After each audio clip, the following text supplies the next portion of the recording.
हम लोग पैसा कमाते हैं, चाहे हम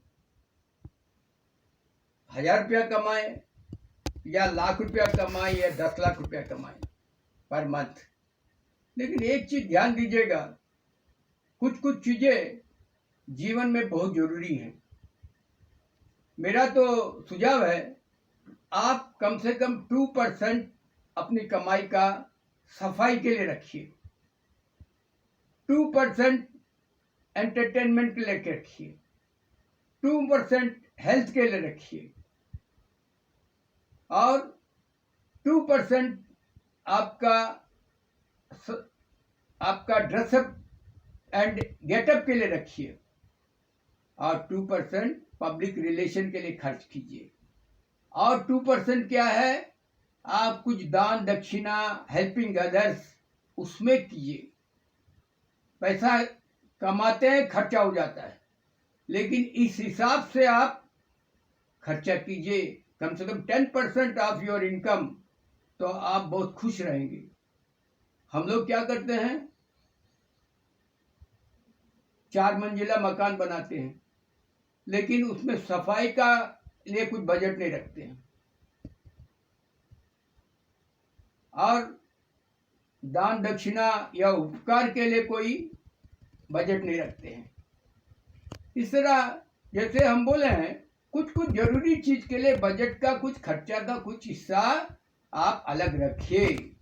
उससे क्या होगा, आपका जीवन जैसे जैसे बढ़ते रहेगा, आपको एक सेटिस्फैक्शन, एक संतुष्टि मिलेगी और जीवन एक सार्थक दिशा में दौड़ेगी।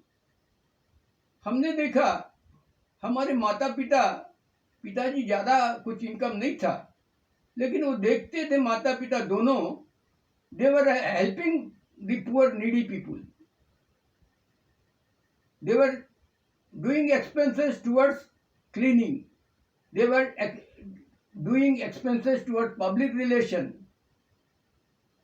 They were doing expenses towards helping others. हमने अपने लाइफ में देखा, एक आदमी को जो बेचारा उस जमाने का क्वालिफाइड है, उसको नौकरी नहीं था, छोटा मोटा नौकरी करता रहा। जैसे हमारे पिताजी लोग का शहर में आया, सबसे पहले हमारे पिताजी ने उनको एक पाट का धोती दिया, बोला एक पाट का धोती पहनो। ब्राह्मण था, हम लोग भी ब्राह्मण है, पाट का धोती पहनो और इस धोती पहन के हफ्ता में एक दिन हमारे मित्र मंडली के घर में खाना खाओ। वैसे वो करता था। उसके बाद वो दूसरे शहर चले गया, पढ़ा लिखा था, ताई बहुत अच्छा पैसा कमाया, बहुत बड़ा आदमी हो गया। वो खोज खोज के पोस्ट ऑफिस में पिताजी और माताजी का एड्रेस खोज के हमारे यहाँ आया और अपना कृतज्ञता जाहिर किया। इसीलिए मेरे दोस्तों, आपका किया हुआ उपकार, आपका किया हुआ दया, वो ऐसे जाता नहीं है, आपको हजारों गुना उसका वापस करता है। पिताजी ये नहीं सोचे थे, माँ ने ये नहीं सोचा था कि ये हमको रिटर्न में कुछ देगा। उस जमाने में वो बेचारा गरीब था, उसको खुले दिल से हेल्प किया, वो बेचारा सेटल हो गया। लेकिन 30-40 साल के बाद याद रखे, मेरे यहाँ आया और अपने बेटे की शादी में इनवाइट किया माता पिता को और अपनी ग्रेटिट्यूड उसने जाहिर किया।